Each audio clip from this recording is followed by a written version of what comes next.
Hello everyone and welcome back to the Great Book of Grudges. My name is Nathan and you guys have been asking this for a while, so we're finally getting it done.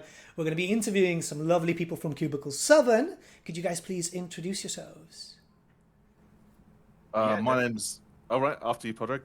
No, I was just please after you, Dave. Okay, I'm Dave Allen. I am the Cubicle 7's WIFRIP developer.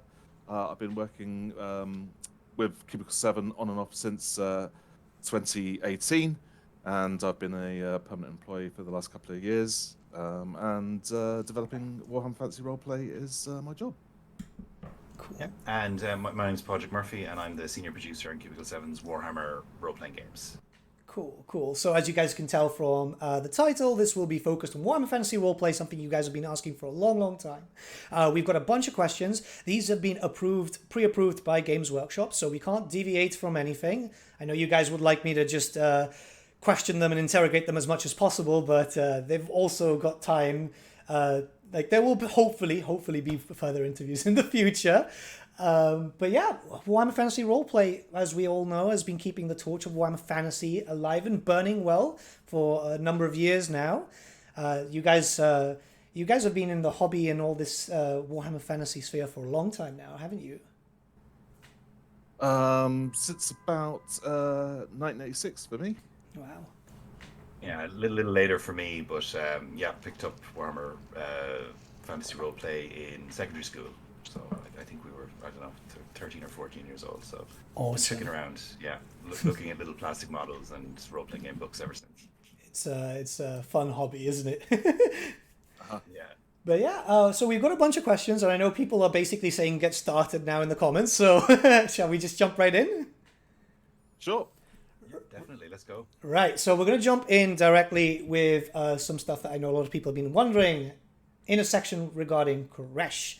So, the Dreadmore has been hinted to be Khureshi, which is quite exciting. What was the inspiration behind that? Khuresh seems to be stronger now with that great beast. One day I'll actually finish painting mine, guarding its borders. The Dreadmore is a sort of creature of chaos that is more closely associated with the Northern Wastes, though there are reports of them being seen in Khuresh that have been given in the Imperial Zoo. So readers of the Imperial Zoo advised to consider that it is the perspective of the characters involved in those adventures. So it's not necessarily objectively true, but there are certainly reports that at least one Dreadmore has made its way down there. It's kind of cool. Honestly, it's I remember the time when the model came out. It's absolutely gorgeous. So I had to get it. It's a really dramatic piece. Yeah. And certainly if one does encounter your adventurers, the chances of being swallowed whole and needed to spend a fate point straight away are barely. Sounds like a fun time. Yeah. With the second section here, the blood magic mentioned with the Dreadmore's summon seems to link towards a potential new law of magic. Are the Naga harnessing the winds of magic in their own way, similar to how the people of Kislev do with magic being fed through the land? What exactly are they doing? Well, I mean, this is one that we actually talked a bit about, like, what is happening here between ourselves. Like the winds of magic, I think in their purest form are not relatively well understood. But when you start to get into places like Kislev and like what is the Great Bear and how does ice magic work, like I think that lots of different factions like have their own spin on utilizing the winds of magic to do something, and there's often like a filter between the raw magic and the person who's kind of empowering. And I think in Kislev it's the land and it's the beasts and it's the geography and it's the people and their culture. So I think you could see something similar for with blood magic. You've obviously got different sort of filters between the wizard and the magic, as it were. And I think that flavors then what's possible with it. So they could easily there could be something there, but I think it varies by faction. Yeah. With the Empire, there's quite this sort of scholarly approach to magic that's based on the teaching of the elves, and their own sort of regional specific stuff is obviously the hedge witchcraft and witchcraft that's sort of persecuted by the authorities there. But the further afield you get, it's obviously different regions are less rigid in their approach to magic. Yeah. Yeah, so I think definitely the Naga must be harnessing it in their own way. Yeah. Because almost everybody does, but like the details of that would still be obscure even to us. It's something which I found really curious, because obviously we've very recently with Total War Warhammer seen 2 new laws of magic come in, which is obviously Yin and Yang for Grand Cafe. So a lot of people are starting to question magic a lot more, which for me was like, well, you know, blood magic sounds pretty cool. You know, it sounds a lot more my type of thing. Yeah. Well, again, we have to sort of give it with that caveat that the writers of the Zoo, they've got their own subjective ideas about these sort of things. Yeah. Theodosius Schreiber is the sort of character that we had as the stand-in for, you know, for us being like, oh, I wonder what's happening over here. Yeah. Some dwarves say a lot of stuff about giants. Anyway, yeah. That's cool. Okay, so this new magic has been confirmed to be explored in other regions, such as Sylvania, where a cult tried to summon a Dreadmore. It's expected that vampires will look towards blood magic, but how does it differ from the magics that they already wield, you know, lore of vampires and so on? Yeah, I mean, it's not something that we've kind of gotten to yet, but would like to, I think, explore vampires in more detail in the future. Oh, I'd love that. There is certainly the potential to flesh out vampiric magic the same way we did for the college magics in our magic book, Winds of Magic, that we produced last year. We sort of vastly dug into more detail on each of the individual colleges, and the chances to do that with vampires when we get around to that subject. And blood manipulation will certainly be something that they've potentially capable of doing. See, I'd absolutely love that. Vampires, especially since they're so varied, there's just something really, really cool about them. Back then in 6th edition, I used to play a Strigoi list myself, which, yeah, not the best one, but the Strigoi are kind of cool, right? And now that you mention it, sort of snake-shaped adornments and decorations are quite common on the Lamian models, aren't they? They are, yeah. That's, dude, I would absolutely love you guys to do more vampire stuff, that's for sure. Now, this one for me was like a massive shocker for this section, right? The Gods of Lore. That, wow. I remember when the book got released, I had a good 20 DMs instantly. Gods of Lore mentioned, Gods of Lore. So it's like, okay, this needs to be, this is actually the primary reason why, what led to me contacting you guys for this interview. So I've got a few questions. The Gods of Lore coming back was perhaps one of the things I never expected to happen. Not only that, but now we have 5 gods. Is there anything that could be said about the mysterious god of pure creation?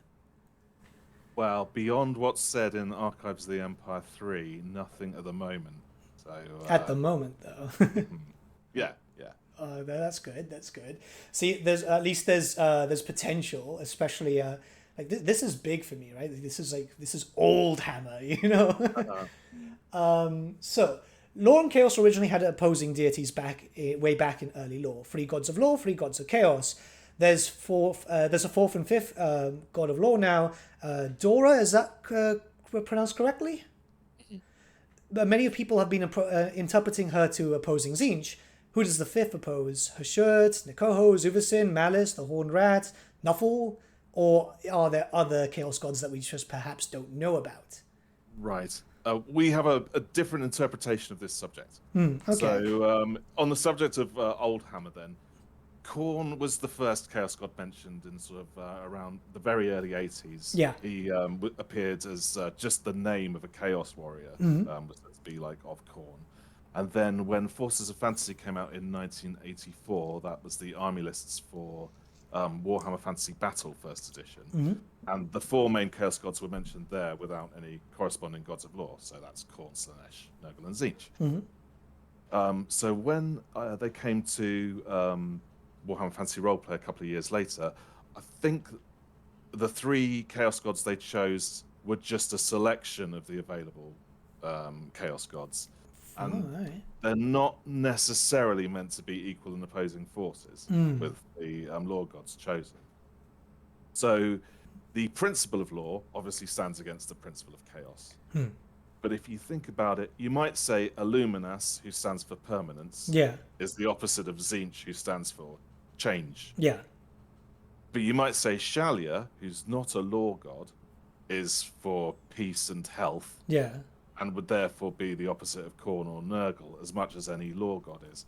So I'm not sure we see it as working in that each one has a direct opposite type of way. No, that's actually quite interesting to know, to be honest. Yeah.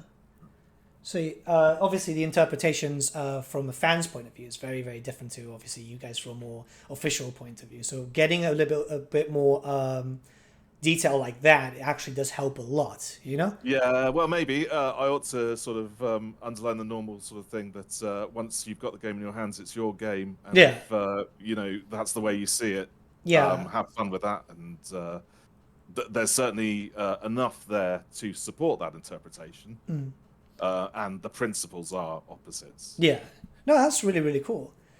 Like, if I could add a tiny bit to that, as Dave was saying, like when it's in your hand, you got to run what you've got. But I think they're a great addition to the game from a narrative point of view for Warhammer Fantasy Roleplay, because what the Gods of Law do, sort of narratively, I think, is highlight that like the opposite of chaos is also quite bad. Yeah. And that's a good sort of narrative beat for me. Like if you look at trying to follow Solcan in the rules we provided, it's extremely hard.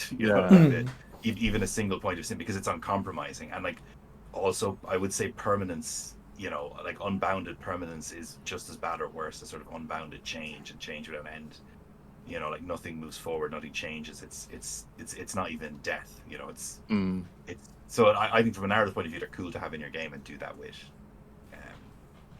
hit on those beats. I think that's also reflected in the sort of amount of influence they have in the world. They're sort of far harder for people to sort of wrap their heads around and follow the paths that they suggest. So it's honestly a really curious thing, especially since we've seen a lot more mention of them. It's for me as a fan, it's like, ooh, loads of old stuff coming back, but it's also what those churches represent and so on. I mean, the next question actually perfectly jumps into that. So Solcan worship seems to be strong in Talia and Remas. Are we seeing a resurgence of faith in the gods of law around the world, or is it just mostly around the old world itself, the Empire and Talia, or is it just becoming stronger? Well, as I say, they're much harder for people to sort of understand and wrap their heads around. So Illuminas, for example, he sometimes gets mentioned in relation to the Light College of Magic, and things like that. But we haven't really looked at his cult yet, and it would be terribly hard to follow a beam of light that everything it strikes doesn't change anymore. Yeah. Solcan is probably the easiest god of law to follow. Yeah. But even he has very tough strictures, and in the Warhammer Fantasy Roleplay game, if you disobey his strictures at all, he takes all his magical powers back and leaves you a sort of mundane priest until you earn his favor again. So they are really hard gods to follow because they've got strict strictures, and as soon as you violate their strictures, they're like, okay, I'm not helping you out anymore. Yeah. And the other gods are much more lenient than that. Yeah, and I think on some level, as you're saying about like what do you do with a beam of light, how do you worship that? Like they're just difficult concepts for humans to sort of get, and they don't have the same, like the appeal of Shalia is very clear. Like even you're suffering from disease, you want a god of sort of healing, which even makes, I think, Nurgle sort of easy to understand. Like you're suffering, and Chaos God whispers in your ear that he can't cure you, but he'll make it so you don't care anymore about the boils growing off your face. Like there's sort of human motivations to worshipping them that are easier to understand. Whereas I think the gods of law are just, it's like a touch more alien to sort of ordinary people, especially humans who are, I think if they're far more open to chaos than law, I think humans. That's pretty cool. More vulnerable to it, let's say. All right, yeah, that's pretty cool. So the last section for the Gods of Law is obviously more fan subjective. So originally the gods of law came into existence when chaos also began, or at least that was the theory. Can you go a bit into their origins? Because did they come around the same time that obviously the coming of chaos happened, or? Well, yeah, according to the first edition Warhammer Fantasy Roleplay, the two principles came into existence at the same time. Yeah. As to when the individual gods came round, that's a harder question to answer. So, for example, Slanesh is a younger chaos god than the others. So, yes, the best one too. Yeah, yeah. I can see by your background that you are a yeah. devotee. Yes, the principles came into existence at the same time, but the individual gods have their own legends and myths about how it came to be. That's actually going to raise a lot of fan theories about the world itself prior to the coming of chaos, and obviously without a subjective order there too. Is it just primeval, you know? Because we know stuff existed prior, you know, the Cathayan dragons, all that type of stuff. So it's going to have a lot of theories, and I can't wait to see fan theories regarding how the world actually was without any semblance of order too. Well, mystical, magical order. That's going to be great. But going from order, we're going to go into chaos a bit, because this one was really, really good. So I love that you guys fleshed out Festus a bit more. I really like the character. I'm a big fan of him. A lot of people seem to enjoy him too, especially now with, you know, him getting a bit of a limelight in Total War Warhammer and so on. So what was the inspiration of just going back and going, yeah, you know, we could do something with him? I think with a lot of the... Obviously, most of the characters that are developed for the wargame are warriors, and they're interesting to look at, and we have fleshed out a lot of them for Warhammer Fantasy Roleplay. But when it's something like, oh, this is a doctor that's doing stuff that affects the world, and whilst he appears on battlefields, that's not his primary job. So he's a much more interesting character to look at for the role-playing game. Yeah. And Nordland, where he's said to have come from in his background, that's the setting that we looked at in detail with our Solzerman book and with our Sea of Claws book as well. So mentioning him in connection to Solzerman especially was important for us. Yeah.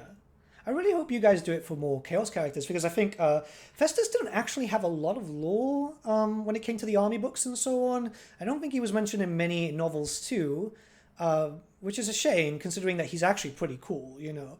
And there's loads of Chaos Warriors that unfortunately just don't have a lot of lore. This is obviously the fact that the Warhammer Fantasy world is so expansive, you know, there's so many characters, it's very difficult to go into detail regarding that. But seeing a nice big lore dump on Festus the Leech Lord, I was like, oh, this is great, you know, I really hope this character gets something in the future, this character, you know, because there's loads of really cool and unique warriors out there. It's not just angry armored dude being angry and armored, you know?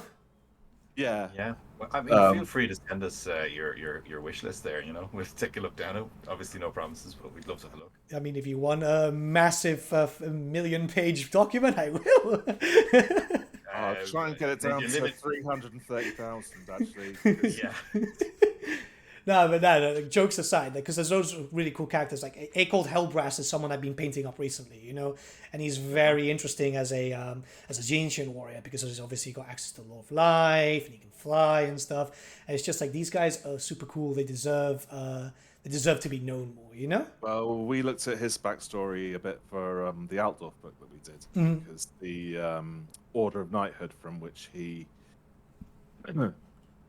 was once a member of the Order of Knighthood there, and they're trying to sort of make up for the disgrace that's on their order as a result of his fall to Tzeentch. That's cool. That's really, really cool. This one's a really cool one, because I know a lot of people have been asking about this a lot lately, which is actually kind of interesting. Is there anything you can say about Nekoho, the Doubter of Zuvasin, minor chaos deities who have recently had a few nods in Age of Sigmar, obviously, you know, future timeline, but we don't hear a lot about them in Warhammer Fantasy. And it's like, are they active? Are they a thing? They're a thing, but we haven't looked at them yet. Yet. No, I think Nekoko, though, like, is winning, you know, as the Chaos God of sort of unbelief. Yeah. Slipped out of a lot of people's minds, which I think is certainly something he'd be pleased about. Yeah. It's thing is obviously like Age of Sigmar recently mentions him with I think it's the Shroud of the Doubter or something, and it got a lot of people going, ooh, wait, you know. Zuvasin did get a minor mention fairly recently, but I think a lot of people are just very more curious about Nakaho because obviously the title The Doubter, a lot of people see him as the Chaos God of atheism essentially, you know, and it's like what could he actually represent? What would his powers be? Does he have any demons? You know, a lot of people are just like, well, I'm very curious. I'd love to know more about Chaos. I mean, that's why I've got like the Chaos Star tattooed on me, you know.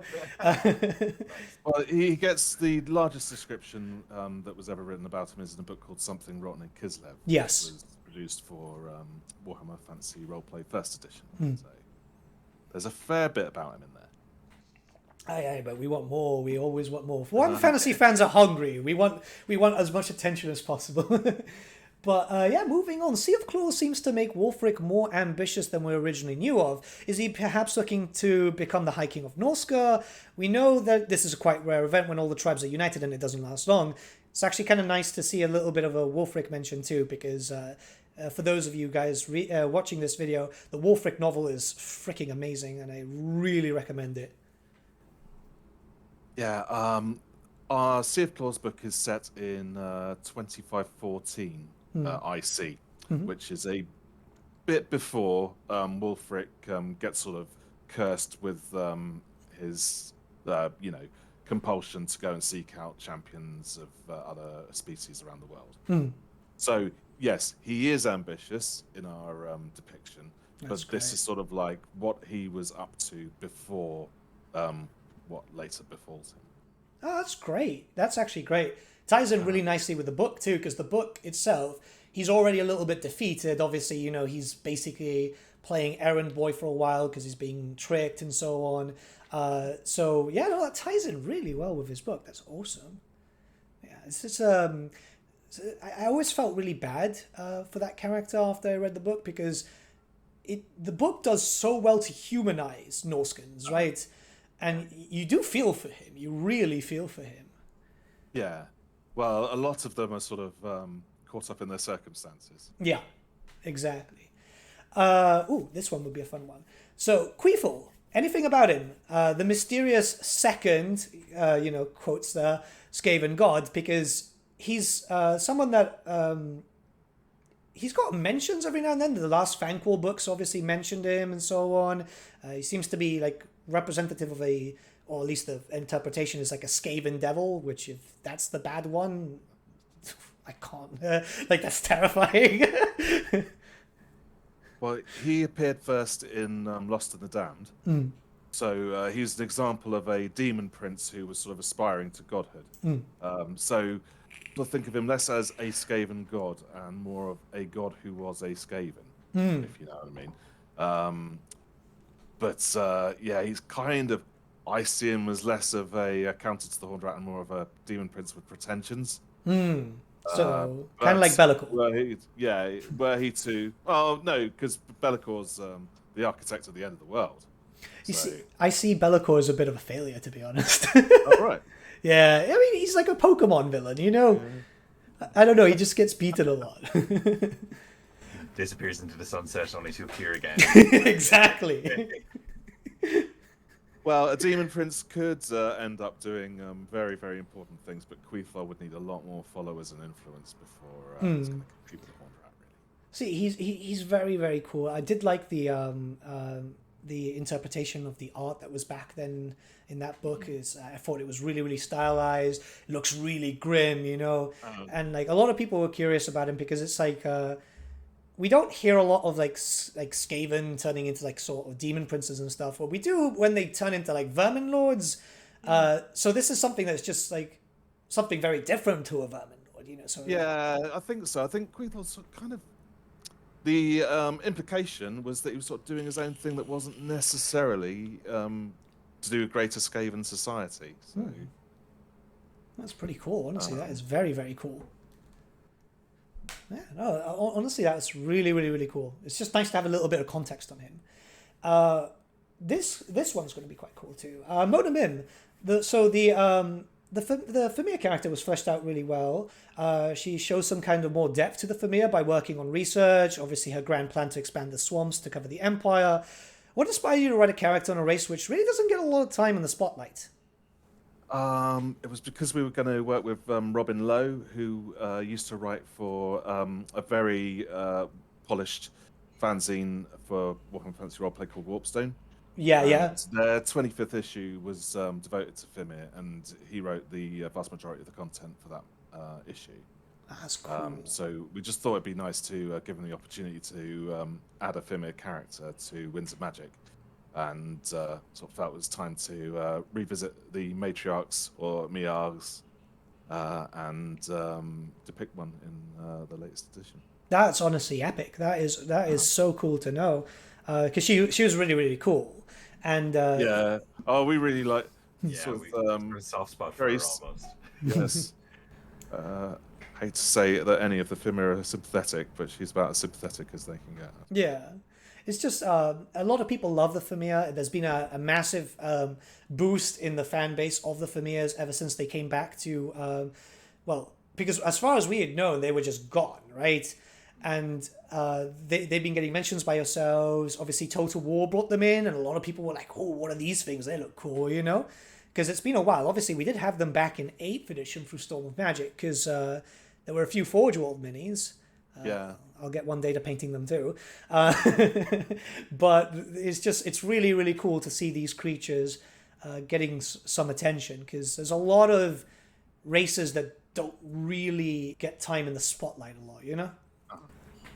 Yeah, they're definitely one of them. Yeah, I mean, they are interesting, and they are something that was like kind of created for Warhammer, if you know what I mean. Yeah. As opposed to something like, orcs and goblins, which have a presence, but are sort of from the zeitgeist of more general fantasy. The Famir are quite kind of unique that way. Yeah, no, I absolutely love them. I'm hoping that more lore comes for them in the future. You never know, because it's cool, when you get something really, really unique, like for example, the Skaven. Everyone loves Skaven. Anyone who says they don't like Skaven, they're lying. It's just it's awesome, right? It's unique, but still like really grim, and I mean that's a big part of Warhammer Fantasy, But the Skaven fit the setting really well. But we could talk about them for a while, so it's probably best you don't let us. But we're going to move on to the Empire now, because I've got a few questions here. Solon/Sunderland, there's been reference to both different names. It seems there's quite a push to break free from Switzerland and be its own province again. Could a little bit more context be provided on this?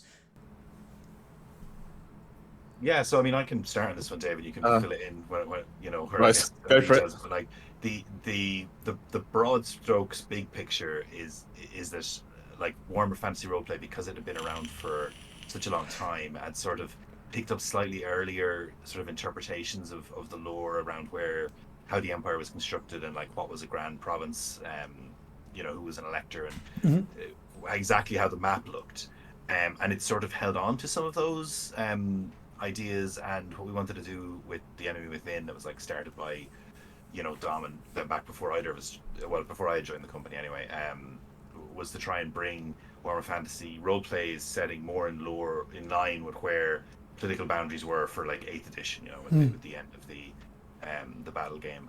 So I mean, part of that is what we were doing with the Enemy Within, basically. And if things go to plan, your empire at the end of that will start to resemble the sort of 8th edition fantasy battle empire.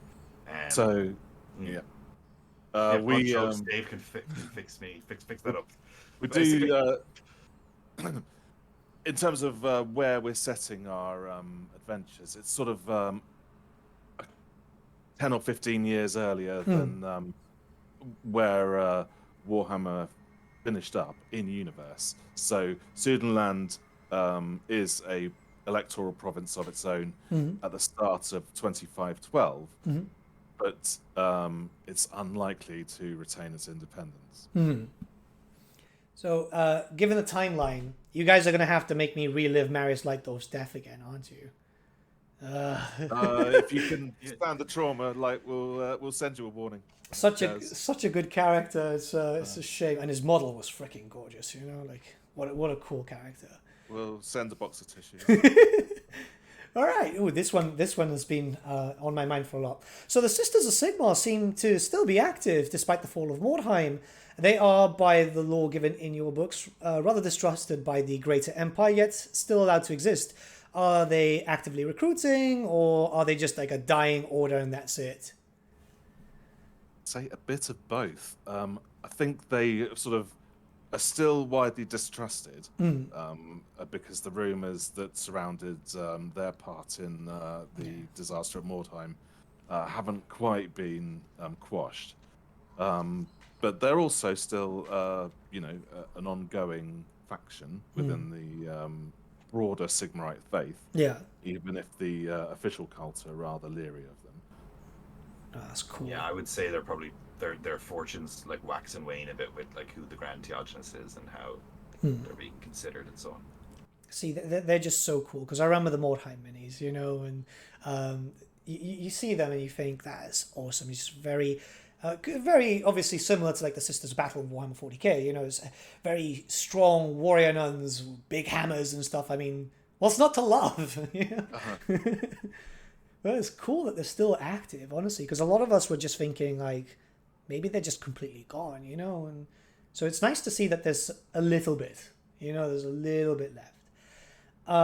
Okay, so Up in Arms goes into mounts used by the knightly orders and mentions greater winter wolves. One could presume those are for the Knights of the White Wolf. And thundering bulls. Are there any examples of other mounts used? What type of weaponry used upon them? I love the idea of thundering bulls, by the way. That just sounds freaking epic. I mean, it's broadly not something that we've gotten to yet. Basically. Yet. You know, we did have a brief conversation where I think a cavalry saber, like the crazier your mount, the simpler the weapon you want, I think, because you've already got enough to deal with. So like a cavalry saber is about right for a lot of, you know, like if you're on a wolf, that would feel about right. But yeah, and the White Wolves are in the Middenheim book, so you could add the trained mount trait to that, I suppose. Yeah, with some very good justification for how your character managed that one, I think. Yes. See, there's so many really cool animals in Warhammer Fantasy, you know, and we're seeing more of that. Obviously, the demigryphs are like an iconic unit, right? Like I've got a bunch of them. I absolutely adore them. We know, obviously, that Kislev ride bears, you know, which is just freaking cool. So just the idea of like giant wolves or bulls, like, because obviously, you know, I'm based in Gibraltar, so like it's very common for me to see big bulls and stuff like that. And I'm thinking, a really cool knight mounted upon that with a lance, you know, and just charging right through a rank of 50 clan rats or something. It's like, it just sounds awesome. I reckon your bull's going to be good in a charge. A lance is going to be a good call, I think. Yeah. That's so awesome. All right. Oh, dwarfs. Okay, so this is something that a lot of people do ask you. So, Sea of Claws has brought back fan interest in the Norse dwarfs. Really cool faction of dwarfs that we barely hear a lot. They even have a rather strong navy. Would you say that the Norse dwarfs are regaining their strength slowly but surely, possibly readying themselves to take the lost holds back? Yeah, they're recovering from a big disaster because during the Great War of Chaos, their greatest hold was massively compromised, to say the least. But like any dwarf faction that loses territory or pride, they're going to be ambitious to reclaim it. Yeah. Like if you ask any dwarf, are you preparing to retake the lands your ancestors lost? They would just say yes. Yeah. Like regardless of the situation, it's always in the back of their mind. So I don't know. They might give it a go. I don't know that I fancy their chances, but it'd be interesting to see. Cracker Ravensvacker, which is the whole the fortress hold that we look at in Sea of Claws, they're definitely gearing up to try and get revenge for what happened to Cracker Drac. Nice. It's just like because a lot of people were really curious about them. I believe the last time we had a proper mention of the Norse dwarves through Warhammer Fantasy, well, like there's very small mentions at 8th edition and so on, and it's just it was getting. I think there was a lot during 6th, and it just got progressively less. a lot of people are really curious, especially now, because with one of the Warhammer the Old World updates, there's a little mention of Norse dwarfs on the side of the map, and everyone's like, "Ooh, Norse dwarfs!" It's like it's just great to see, obviously, mentions all around through every setting so far that we're getting more and more mentions of, oh yeah, Norse dwarfs are a thing, blah blah blah, because it's bringing back the world that a lot of us grew up in, and just in general, we're just getting fleshed out everywhere. The idea of Norse dwarfs to me sound cool, because the way a lot of people saw them, which I believe was older interpretations, which might or may not stay the same depending on how Games Workshop see it, is that they were less technologically advanced because of the Great Divide. So that's something that I personally subscribe to. I like less guns, more brute strength. Yeah, they are a little like that, and there's an aesthetic love for the older designs as well. Alfred Nunez, who wrote the Norse Dwarf section in Sea of Claws, he's written a lot about dwarfs in the past for both his own ideas and stuff that was published by Hogshead Publishing when they had the license. So he's a real expert on the subject. Cool. Right, we're going to move on to elves now, because we know a lot about the main elves, the dark elves, the wood elves, the high elves, but we don't talk a lot about the EONIR, right? So can you tell us a little bit about them, especially how everything goes with them in the Empire? Because obviously they're right in the middle of people who could potentially be allies, but do we know how elves are with people? Yeah, I mean, so we did quite a nice write-up on them, I think, in Archives of the Empire 1, which is Jim Hornberg did a really good job there on that, I think. So we do explore them quite well. They are wood elves, though they're quite different from the wood elves of Athel Loren, who, in my view, have made some pretty intense deals with many spirits that occupy those woods, and are, all elves are inhuman, but the elves of Athel Loren I think would be even more difficult for someone from the Empire to relate to. Whereas the elves, we dove into the EONIR, they're inside Nordland, so whether they would recognize that border is their own thing, but they're in the Loran Forest, which is in Nordland broadly, and we dove in a little bit. We kind of talked about the way their society is a bit stratified. So you've got the kind of city-born, as they call them, who probably hold on to more of that sort of high elf cultural values, and you've got the forest-born, and you've got then you've got other elves who are broadly seen as sort of blow-ins because they've only been there for a couple of 100 years and they can't trace their ancestry back to which boat they got off of from Ulthuan back in the day. So we there's a lot of really nice depth and interest to them there. How they get on with the Empire, it comes and goes basically. There are parts of, I think they recognize what the Empire is in terms of its size and influence and strength. I think and they make allowances based on that, so they will allow a certain amount of Nordland sort of forestry and logging to happen in places, but obviously when I feel like the Empire is bound to overstep those bounds, people do. So when they go off and log a little bit where they shouldn't, I'm fairly sure they descend on them and fairly mercilessly kill them for it, and then, you end up in with tension over that. So they're there, and I don't think that there's any particular power right now in the north of the Empire who feels like they can rout them out or should rout them out. So I think they're sort of tolerated. It's a tense sort of agreement that they have, and there'll always be tension in it, I think. But, broadly that. I think the chaos and its influence is the one thing that would sort of unify them in the Empire again. They're never unified, but unify them in purpose. But beyond that, I'd say it's fairly constant sort of tension. So in the role playing game, if you're a wood elf playing a wood elf NPC, you're humans going around Empire areas, you're viewed with suspicion at best. It's a really curious thing, because obviously what we know generally with wood elves and human relations, the elves of Athel Loren use Bretonnia as a meat shield, right? They're the doorstop. Would it be at the very least? Yeah. Or a little punching bag for when Orion wakes up every spring. It's one of those things where you read through it going, "Wow, that's You don't want to live near Athelorn. So I've always kind of seen the EONIR as a bit of a halfway point, like half wood elf, half high elf in a sense. Yeah. It's just Yeah, I've always been really curious, It's not a bad place to start. Yeah. It's just I think that's about right. And as I said, like I think playing a wood elf character from Athelorn would be very difficult. Yeah. From a role-playing point of perspective. Whereas I think the EONIR are a bit more approachable. Yeah, so they'd be more respecting of other people. Not so, it's still an elf, so they'll still be a bit snarky. Yeah, I and wouldn't so take on. it too far. Yeah. Respect. Respect. Yeah. That's cool. Tolerance. Strange respect. Yeah. Cool. All right. Less otherworldly condescension. Yes. Yeah. Awesome.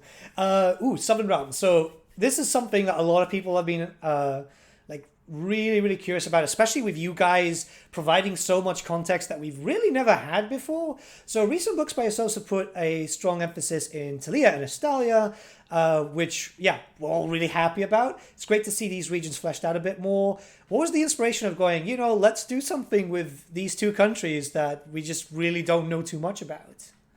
Basically, Podrick and I are both really big fans of Talia. Yeah. So, awesome.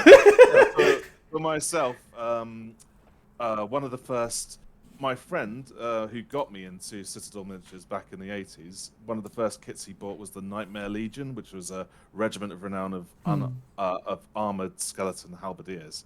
And their origin story was that they had been played off between two Tilian dukes who had used them to fight each other and then betrayed them. Yeah.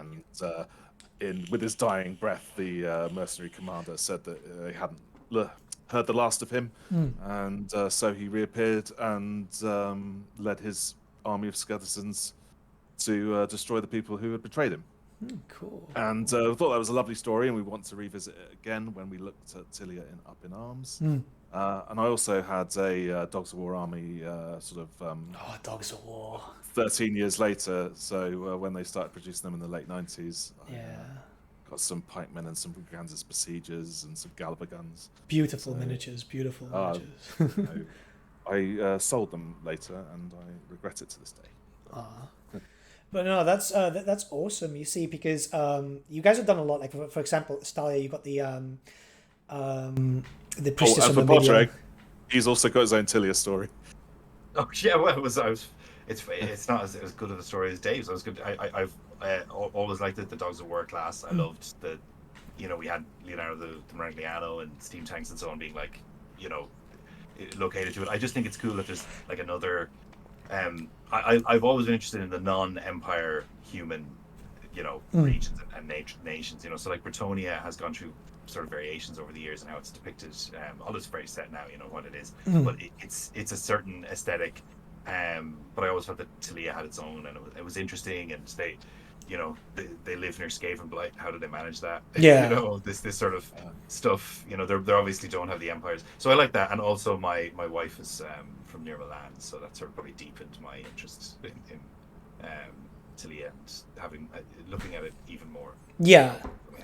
No, that's actually a very common thing with the fan base, where a lot of people gravitate to the races and factions which are around their areas, because obviously the Warhammer Fantasy world is very similar to ours. Like, for example, I'm a big Estalia fan because I'm Iberian, so I'm like, new Estalia lore and stuff. A friend of mine, another content creator known as Samurai Warrior, he's Italian, and he really loves when Talia lore comes out, and it's something that a lot of us, I think, it's a common thing. A lot of people listening to this, watching this video right now would be saying the same thing. It's easy to link up to one of those factions and go, yeah, this is definitely me, and stuff. So that's freaking awesome, It's great. There's one thing that I really did like was the Warrior Priest of Mamidia that you guys did for the Estalian section. Oh, yeah. That was a great design. I love the look. Spear and shield is just awesome, like this really cool weaponry. More of a buckler, isn't it? Yeah, it's like a small shield. I think if I'm remembering the piece of art right, small shield to buckler. It's a good practical setup. Like if you want to tactically win a battle, not in a showy way, but an effective way. Yeah. Which I feel jives with Meridia pretty well. It's definitely just like kind of cool, and Estalia is a big thing, and I want to ask, can you tell us a little bit more about Estalia, because they've received a little bit less lore than Talia so far, I'd say, but I want to know about this really, it's Warhammer Fantasy Spain essentially, and I want to know more about it. This is the area that I'm from essentially. There are some snippets in Sea of Claws, but again, it's not a subject that we've got round to yet. Really. Yet, cool. At least there's a possibility that. Oh yeah. Because that's awesome. Honestly, the stuff with Talia was really cool. There's loads of human nations. There's loads of humans in Warhammer Fantasy. The fact that they've managed to stay alive, obviously, again, next to Skaven Blight is scary. Yeah. So just being able to survive that long, obviously they've got to be strong, But with that, we're going to jump into creatures. So the Tagara near Karakurn, these are something that was just recently mentioned by yourselves. There's a lot of theories. I've got a theory that it's related to the Sleeper. Is the Sleeper a Tagara? It's a strong possibility. Strong possibility. Yeah. So, again, I think there are other ways that Chaos could see to it that a gigantic intelligence mantis-like creature could exist underground. But seeing as a Tagara starts as a gigantic mantis creature that lives underground. Yeah. Yeah, it's See, I explored that through a video recently because I was chatting to a few friends of mine, and it's like, yeah, we never really talk about the Sleeper, do we? And it's like, going in through that, it's like, it could just be a Tagara. And I love the idea of the Tagaras themselves. They look really cool, like in terms of description and so on. Big bugs are cool, it's terrifying, but stuff of nightmares is what makes an interesting creature, Yeah, well, I always like the idea of Skaven tunnels sort of accidentally intersecting with them, and what would these horrible, desperate fights in which no doubt thousands of Skaven are fed to deal with it. I quite like that sort of image. So, I think it's certainly what the author might have been hinting at. But for example, in Death on the Reich, a human does turn into a giant insect and retains quite a lot of his faculties. So there are other possibilities. Yeah. Because a mutant Tagara. There's a lot of insectoid mutations when it comes through Nurgle, because obviously the Fly Lord and stuff like that, Yeah. But it was just for me, that was oh, this could be. It's mostly this I love the idea of it. Then obviously we do know that there's a Skaven clan called Clan Worms, which deals a lot with insects. Are they trying to tame them or stuff like that? Because it's just there's the great thing about Warhammer Fantasy, to at least me, is one question in lore then leads to 50 million other questions, because this world is so massive. Oh yeah, decades and decades of different ideas, and yeah. So for a 40th anniversary, isn't it, this year, of Warhammer Fantasy? Yes. It's scary to think that, isn't it? Yeah, Warhammer Fantasy Roleplay was 86, right? Yes. Yeah. But first edition was, the brand was, yeah. It's insane to think it's been going that long. It's wow. But yeah. Entertaining generations of people. Which is great. Yeah, definitely. There's loads of fans, new and old, and just more and more each and every day. We've got loads of great settings. Obviously, right now we're waiting for the return of the tabletop variant with Warhammer the Old World. Knock on wood, it'll be hopefully soon, because I'm painting all my armies in anticipation. But obviously we got you guys who kept the flame burning. We got really cool video games too. Obviously, Vermintide is a very big one. Total War Warhammer. You guys have been working on something. Well, you've actually released it. I think it was last year, or was it the year before, with the Electrocounts card game. That was something very different, and that was really cool. There's so much Warhammer Fantasy, and I still want more. Nice.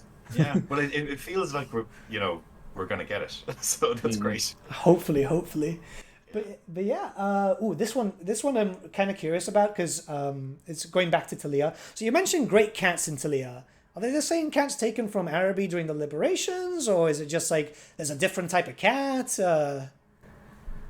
Yeah, there are leopards have long been associated with the city of Lucini, and actual leopards, and also legends of I think it's a multi-headed leopard that guards the temple.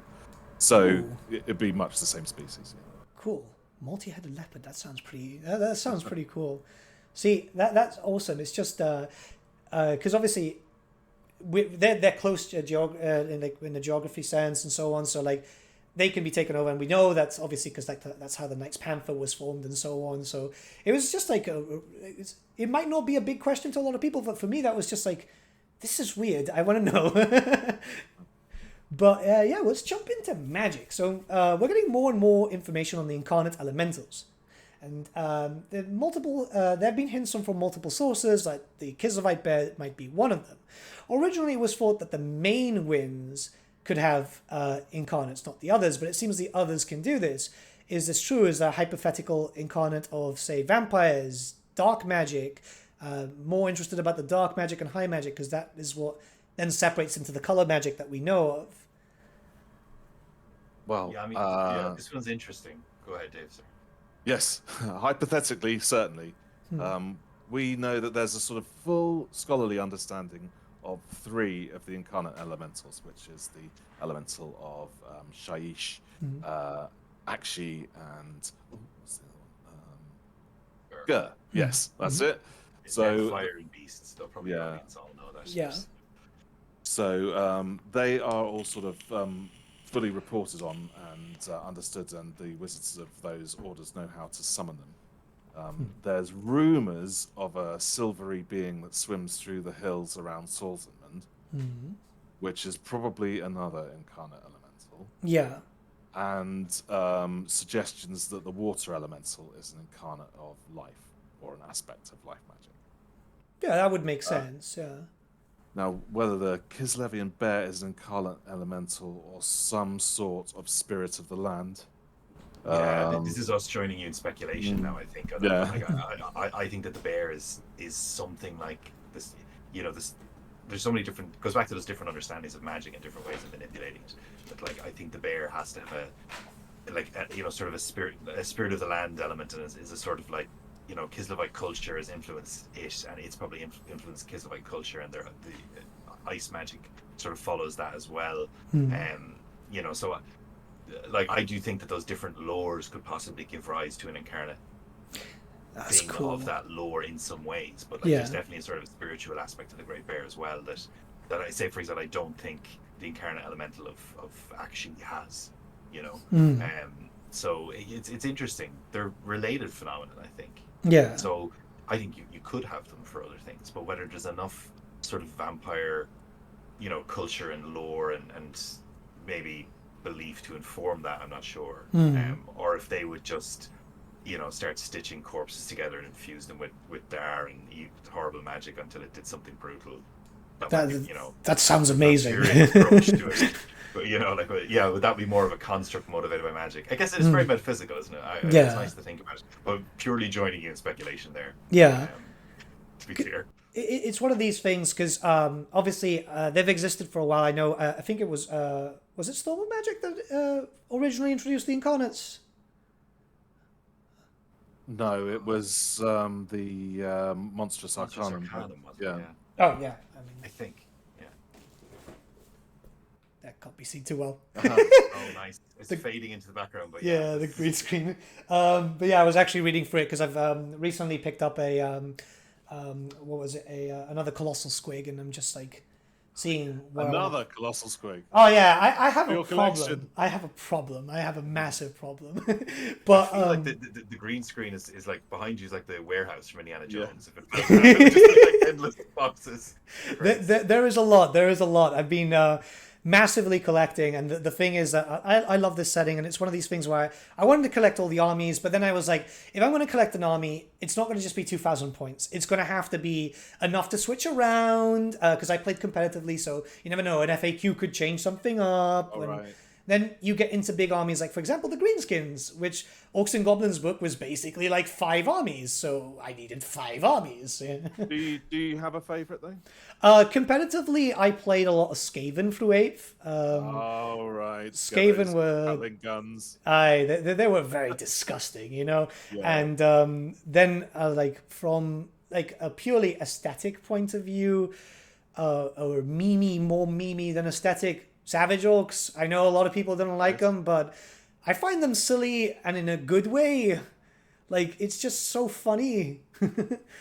But an orc, but extra. Exactly, you know, the fact is just running around basically half naked, well, mostly naked, covered in blue paint, and just charging in with a stick and doing as much damage as a great weapon. Yeah, it's like, it's wonderful. But it's just one of those things where, like, I'm looking back and I've got loads of armies. It's just, I love these miniatures. I love this universe. And it's just, that's why I'm so invested into it. But going back to the incarnates of magic, it's like, because we've seen art and obviously miniatures. I think Fire got released as a miniature. Beast I know did, because I've got the lore of the incarnate of Beast somewhere. Death never got a miniature release. No, it just got a piece of art. Yeah, and you guys did some new art for them, I believe, right, in that book? We Elemental Gur, and action. Yes. Yeah. But I think we used the art for the Elemental of Death, right? Didn't we? We used the consortium. Yeah, we did. Yeah, because it's the twin kind of dragon. Yeah, the big Amphispina type creature. Yeah, I can't wait to hopefully see more information on the incarnates if you guys do a future supplement on more magic, because I know a lot of people are very curious, because these are just big creatures that people really are like, what is it? You know, what exactly does it look like? Especially so now. Want to join us in some speculation? There are some hints in Sea of Claws and the Swordsman book. Yeah, that was going into the Elemental of Life, wasn't it? A little bit. No, in Sea of Claws, yeah, and the Swordsman book was the possible Elemental of Light, right? Metal. I'm gonna have to go back. I don't want to say. Well, you just said it. Allegedly. Yeah. Allegedly, yeah. I'm gonna have to go into that book just to read it again, to be honest. But yeah, let's have some fun questions. I want to ask you guys, what's your favorite knightly order? There's loads of them, so. Well, this is where we take the risk of being a bit like giving a speech at an award show, because we asked the wider team. So I hope you don't mind. No, do it. So hold on, I'll just get the thing here. Yeah. So we have a lot of great freelance writers who are really lucky to work with, basically. So. That's awesome. So my personal answer is White Wolves for winning a battle and Blazing Suns for winning a war. Cool. Then mine was Knights of White Wolf, so the aesthetic is cool, and obviously Ulrich is the preeminent warrior god in the Empire, so this makes sense. Yeah.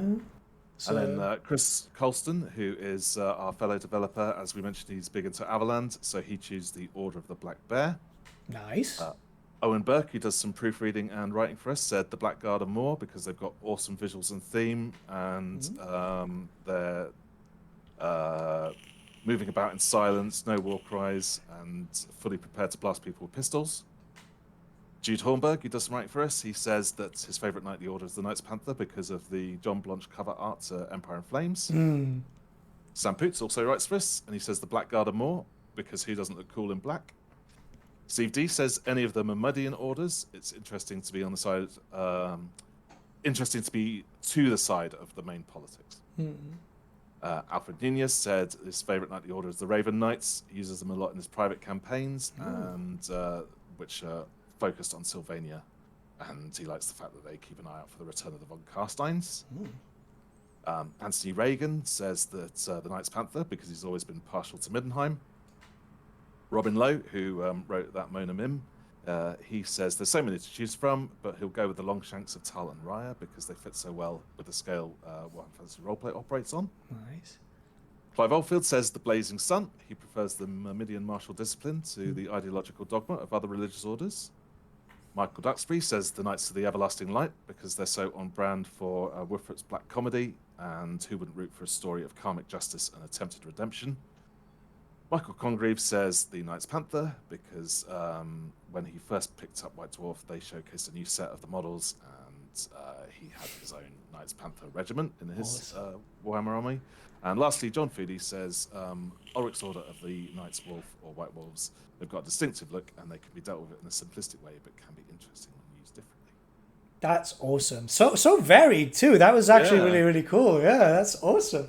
See, there's so many knightly orders. Like, I had a little plan way back in the day. I think it was during the time of 7th edition, where I was every now and then buying another box of knights, which those boxes used to come in units of 8. And I used to just do a different knightly order each time. Because it was like, there's so many. I'm one of those types of people who are like, there's way too many to pick from, and it would be a shame if I just sat on one, Yeah, I think we did a table for Up in Arms, and I was a bit shocked by the length of it in layout. When I said it out, I was like, "This is a lot." That's so cool. Honestly, it is so cool. My personal favorite is the Knights in Carmine, because I love the idea of dual wielding, and it's the red armor with the green plume and stuff. It's stylish, Yeah, cool aesthetic. Yeah. For sure. But for the final question, this one is probably going to raise a few eyebrows depending on what the answers are. But your favorite god in Warhammer Fantasy? Yeah, so we did the same thing. We asked the whole Nice. team. We did that thing as well. So, but Dave, you kick off there with your own one. Well, I think we really helped give Manan a lot of personality in Sea of Claws. So after finishing the Sea of Claws project, I was a big fan of Manan because he gets pleased with you the more sailors' superstitions you abide by. But, if you're carrying bananas on the boat, for example, he's not too impressed. And I was really pleased with that. But we're currently doing pretty much the same thing with Ranald and adding a lot of new material to him for something that's due out not too long. So, it might be Ranald soon. Cool. Awesome. So, yeah. And then Chris Colston gave a nice quippy line, which is, regardless of worship and acts, we all face more in the end. So I hope Chris is okay. It's more. So yeah, my one, I really did think about it for a while, but I think if a people ever deserved their god, the Skaven deserved the Horn Rat. So I think he's just like the perfect sort of deity to represent the faction. Prideful, malicious, ambitious. I like the Horn Rat. So that's cool. Anyway, we'll go down through the list. So Owen Burke says more. His approach and integration in the world is genuinely unique, from having no doors in his temples, the doom saying, and so on. So he likes all that kind of stuff, and just feels authentically odd. June Hornberg also said more, and this could become a theme, because the domain of death, dreams, and dooming covers so much like good gameable territory, in the sense of like a role-playing game. And yeah, indeed, in Warfare, the default for Empire characters is they have a dooming, talking about how you're going to die. Sam Poot says Tepok. So magic is what drew me to Warhammer in the first place. So when I started clicking Lizardmen, I knew they had followers, the most mysterious of the old ones. So that's quite cool as well. Steve D says Illuminas. So there's gods of law. But of the regular gods, a soft spot for Verena, who he describes as a book nerd with a sword, which is, could say something about Steve too. Alfred Nunez says Solkan. Nothing speaks to me of the possibilities of Wolfrup than the anti-chaos extremism of the god of vengeance and retribution, which I think is probably similar to my own view of like why they're cool. They're not the good. They're not the good gods. They're just the other end of the extreme. Extreme the other end. So Anthony Reagan says a tough choice between Ranald and Nurgle, but I'll go with Ranald. His habit of poking holes in various stuffed shirts is appealing, and there's an Earl Flynn quality to him in Anthony's view. Robin Lowe says that all of them contribute to the game's character, but I'd have to go with more. The Skulls, the Ravens, Eternal Fight Against Undeath, and Necromancy appeal to Robin. Clive Oldfield says Shalia. Every other Wolfrup god is some sort of moral high ground assumption, broadly speaking, except Shalia, who doesn't make any sort of moral judgment outside of her opposition to Nurgle. But from Clive's view, she is plainly morally superior to all the other gods, so that's an interesting one. Michael Duxbury says Mork or possibly Gork, because bigger is obviously better. And good Michael choice. Congreve, either way. Michael Congreve says might be an autumn with the Lady of the Lake, which I think opens a lot of questions. I just love, and it's so in tone for Warhammer World, that one nation is so shamelessly manipulating another. So yeah, that's an interpretation of it too. And he goes on to talk a little bit about Bretonnian lore. I think it's is cool, but I don't know. I feel like it's spoilery. Sorry, Michael, but very cool. And John Foodie says Shalia, a god and a cult that shine a light in the grim old world. The enchantments use them effectively, so when you do use them, it's often interesting. So use them in like the games. I think it's yeah, cool. So that's the team. So we're lucky to work with. A lot of more worship, eh? Yeah. I was surprised at the popularity of more. It's having read it all out like that. I'm like, we better. Yeah, it's an interesting one. That's freaking awesome, though. See, that's just something really. I was expecting more of a varied list there, but that was just really like, wow, that surprised me. That really surprised me. Yeah, I think these should be turned into a sort of personality test, sort of quiz. Yeah. You can tell a lot about a person. But yeah, it's interesting. Let's see, it's not that difficult to tell who my favorite god is, as the artwork in the back. Yes. Right. Is the She Who First, the Dark Prince.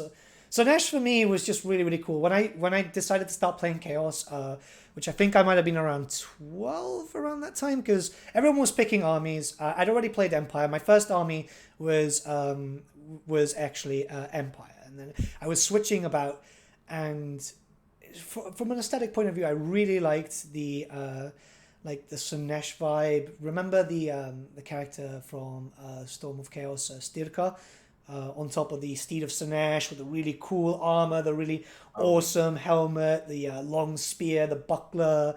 I was like, yeah, I want an army like that. And I've actually designed, because I kit bash a lot of my minis, so I've got Chaos Warriors with the helmets from the Marauders, from the Hellstriders, the shield I've sanded down to be like a nice, like straight line, no chaos undivided markings on them and stuff like that, to just make them like brilliant gold and very pretty. The banners are all from the Demonette kit, just to like. You're gonna add some photos to the video when it's produced. Hopefully, I'll get some pictures in. But send them to us at a minimum, like. We'll do. I spend a lot of time with Sinesh stuff. Like I've recently been, she's got an arm missing. I'm not sure if she'll show up, but I've had to kind of fix her up a little bit.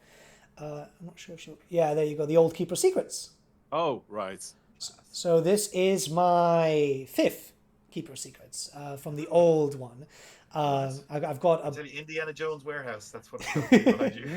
But yeah, I love the keepers. I love this old one. I've even got the older ones from like third edition, which was like more of the cow, which were a bit. So you've at least 2 gigantic squigs and at least 5 keepers of secrets. I spend a lot of time with this hobby. Like a lot of kids, like.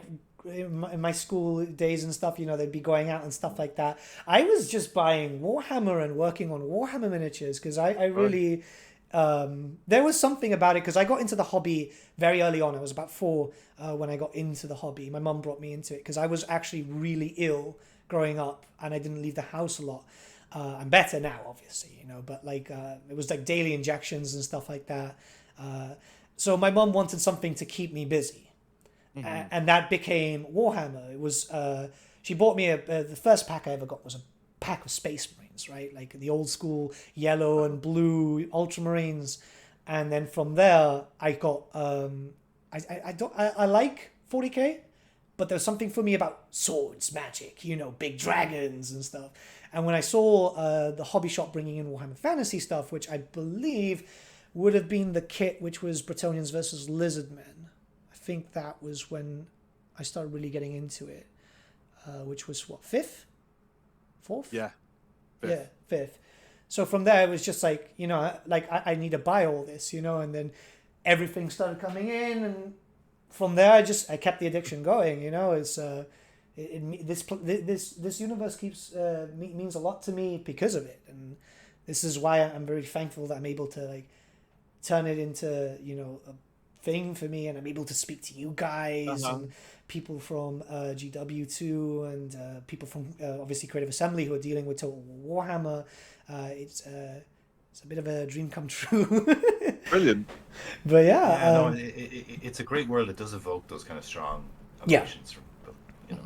There is so much love for it. So there's so much to it, and I've made so many friends because of it. It's weird. It's a nice life change, I'd say. But yeah, no, this has been an amazing thing. Like, you guys, you have no idea how much I appreciate this interview, really.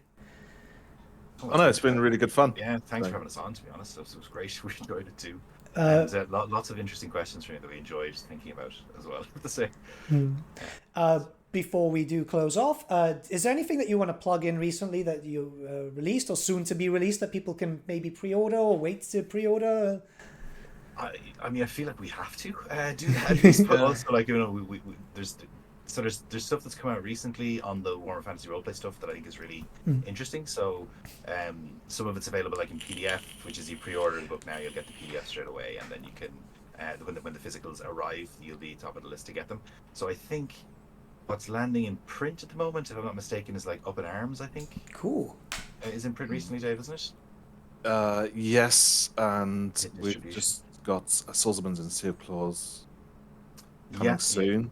Yeah, we've got the samples in from the printers and so on. So Salzamund is really great. Dive into Nordland generally, but particularly the city of Salzamund, which is very cool and hadn't really been done in such detail, I think, anywhere ever before. So that was a great one to work on. That was really good.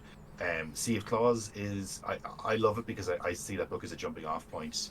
It's all about like the Sea of Claws literally, but also naval travel and transport in the old world. So for us, it's a jumping off point to literally for players to go to other places, which I think segues naturally into Lustria, which is on its way very soon. Right? Yeah, can't wait for that. Just putting the final touches to 224-page guide to the hostile continent of Lustria. Oh, good. And be taking particularly close looks at the temple city of Tlaxcalan, the Vampire Coast, the settlement of Skeggy, and the defiled temple city of Quetzal. See, and the high elf citadel of Dusk. That's it. Yeah. That's going to be cool. I'm actually really excited about the Skeggy stuff because it's something that a lot of people are just like really, really curious about. Obviously, a lot of people have asked a lot of questions since Skeggy is a thing in Total War Warhammer with in the Mortal Empires and the Immortal Empires. So everyone's like, oh, there's Norskins here, you know? And it's like, yeah, this has been there for a while. So a lot of people are just wanting since, more. 1888 IC. Yeah, it's a long That's time the kind now. of detail you want. You could look to Lustria coming soon. Looking forward to that. Really looking forward to that. The artwork. Sorry, come on.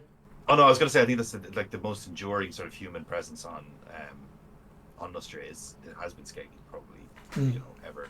Speaking of humans who are still alive anyway. Yeah. Yes. Not zombies.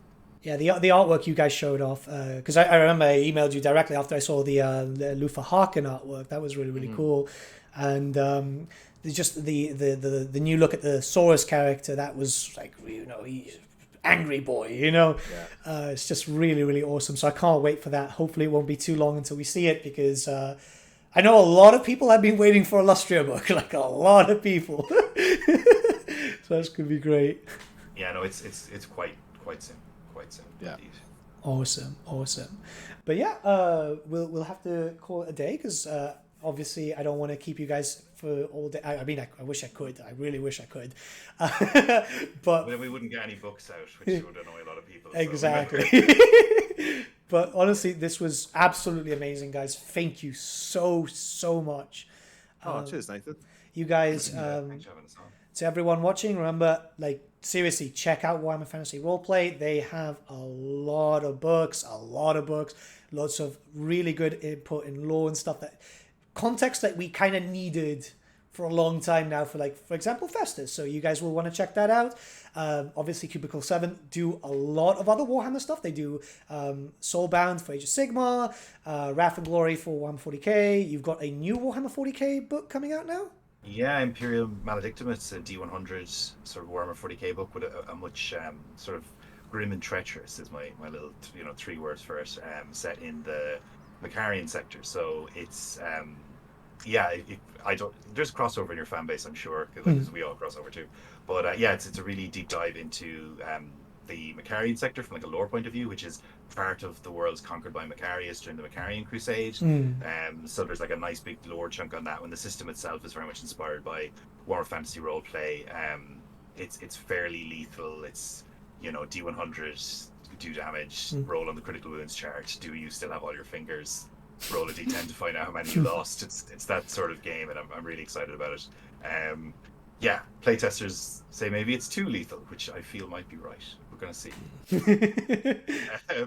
But yeah, really very you much don't want excited people about it. walking away from too many heavy plasma gun bursts, do you? So. No, at all. No, but there was a point in development where we're like, in the lore, bolt guns are really dangerous. But whereas on the battle game they're only a little more dangerous than a lasgun, whereas I think we've kind of hit closer to the lore. Like a bolt gun someone pulls out a bolt pistol, probably get your head down pretty fast.